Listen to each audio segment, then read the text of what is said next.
Store કરવો હોય તો કરી શકે. ચાલો, વન્સ અગેન હું તમને આખી એક્ઝામ પેટર્ન સમજાવી દઉં. અપડેટેડ એક્ઝામ પેટર્ન છે 2020 માટે. 2 કલાકનો ટાઈમ રહેશે. અત્યાર સુધી તમારી પાસે જે ટાઈમ હતો એ કેટલો હતો? 2.5 કલાકનો. એની બદલે 2 કલાકનો ટાઈમિંગ રહેશે. માર્ક્સ જે છે એ 70ના 70 માર્ક્સ રહેશે. 70 માર્ક્સ અત્યાર સુધી કઈ રીતે કાઉન્ટ થતા હતા? આ રીતે. બરાબર. ક્વેશ્ચન 1 14, એના ઓવરમાં ક્વેશ્ચન 1A 7 માર્ક્સના હતા. ક્વેશ્ચન બી 4 માર્ક્સ અને 3 માર્ક્સ. ફરી વખત હું અહીંયા સમજાવી દઉં. અત્યાર સુધી આપણી જે પેટર્ન હતી આવી હતી. Question 1A long question 14 marks.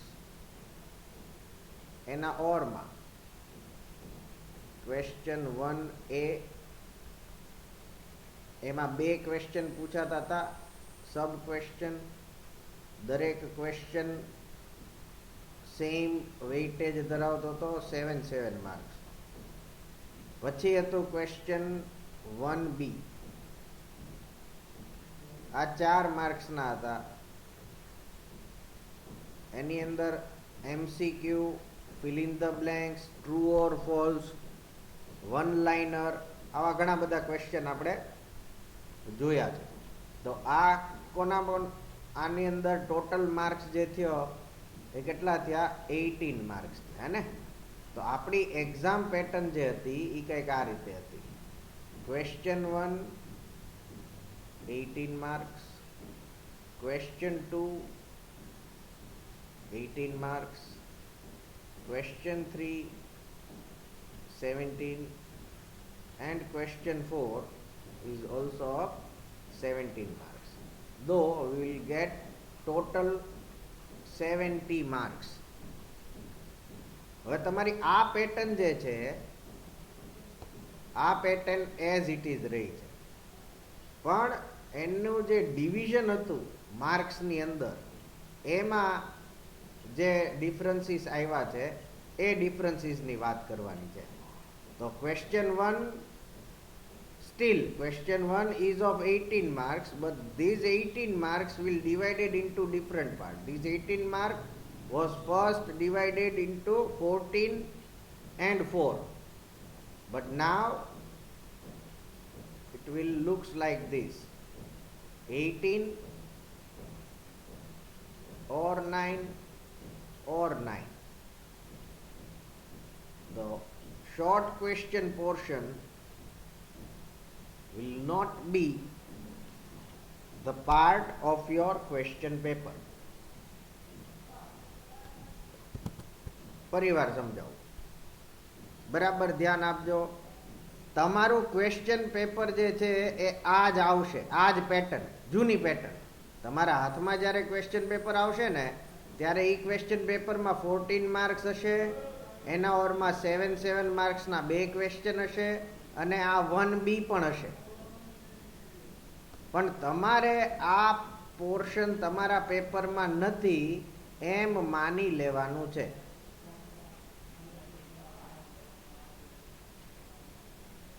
આ છે જ નહીં એવું તમારે માની લેવાનું.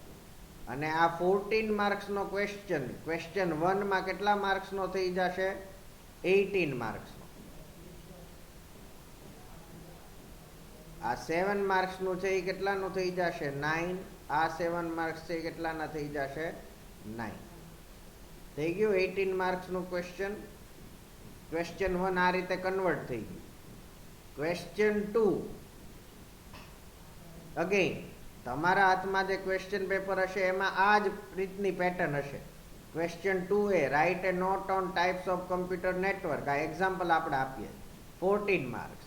એના ઓરમાં explain in detail, explain meaning of basic terms, 7 marks. Write a note on, write a notes on, 7 marks. તો આ 14 ની જગ્યાએ 18 માર્ક્સ આ 7 ની જગ્યાએ 9 માર્ક્સ, આ 7 ની જગ્યાએ 9 માર્ક્સ. ક્વેશ્ચન 2 18 માર્ક્સનો થઈ ગયો, ક્વેશ્ચન 1 18 માર્ક્સનો થઈ ગયો.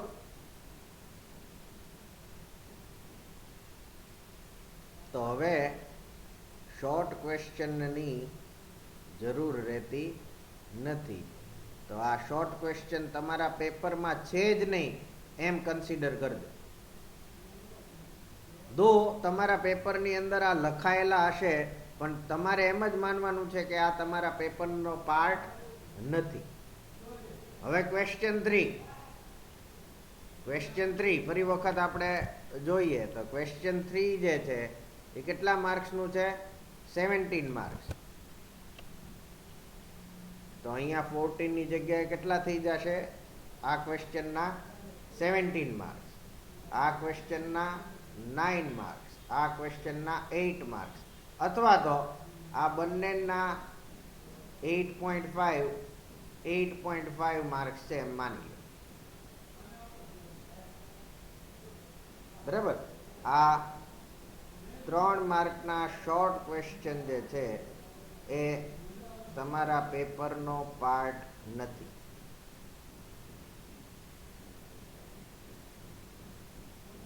ક્વેશ્ચન 4 માં પણ સેમ. ક્વેશ્ચન 4 પણ કેટલા માર્ક્સનું છે? 17. એટલે આ બંનેને ઇક્વલ પાર્ટમાં આપણે ડિવાઈડ કરીએ તો 8.5 માર્ક્સના થયા.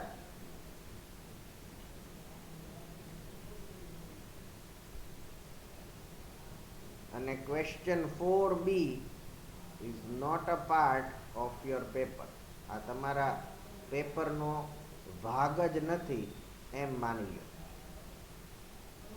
તો તમારી એક્ઝામ પેટર્ન જે છે હવે નવા પેપર પ્રમાણે એ કેવી રહેશે? એ કંઈક આવી રહેશે. Question 1A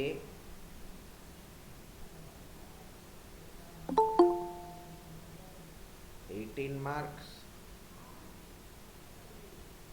or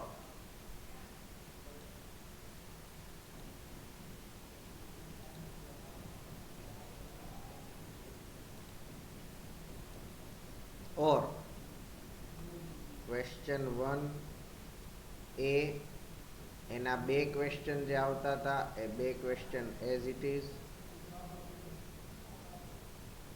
9 marks. આ ક્વેશ્ચન 1 અહીંયા પૂરો. હવે આપણે વાત કરીએ છીએ ક્વેશ્ચન 2A 18 એના ઓરમાં A એમાં 1 એમાં 2 અગેન કેટલા માર્ક્સ? 9.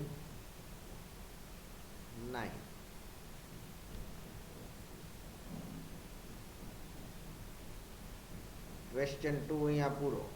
ક્વેશ્ચન 3 અને ક્વેશ્ચન 4 આ બંનેની પણ સેમ પેટર્ન રહે. જેમ ક્વેશ્ચન 1 અને 2 18 માર્કના હતા, એમ ક્વેશ્ચન 3 અને 4 જે છે એ કેટલા માર્ક્સના છે? 17 માર્ક્સના. તો એની અંદર કઈ રીતે થશે? A પૂરેપૂરો 17 માર્ક્સ, એના ઓરમાં A 1 8.5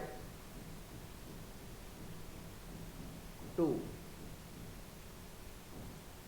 8.5. તો આ રીતે તમારું આખું 70 માર્ક્સનું જે પેપર છે એ ડિવાઈડ થશે. બીજી રીતે કહું તો MCQ જે છે કે શોર્ટ ક્વેશ્ચન્સ જે છે એ તમારા પેપરમાંથી નીકળી જાય. હવે આપણે સહેલી વાત કરીએ તો તમે 4 ક્વેશ્ચન એટેન્ડ કરો એટલે તમારું પેપર પૂરું 70 marks. Minimum you have to attend 4 question. How? Question 1A, if you attempt question 1A, You have already attended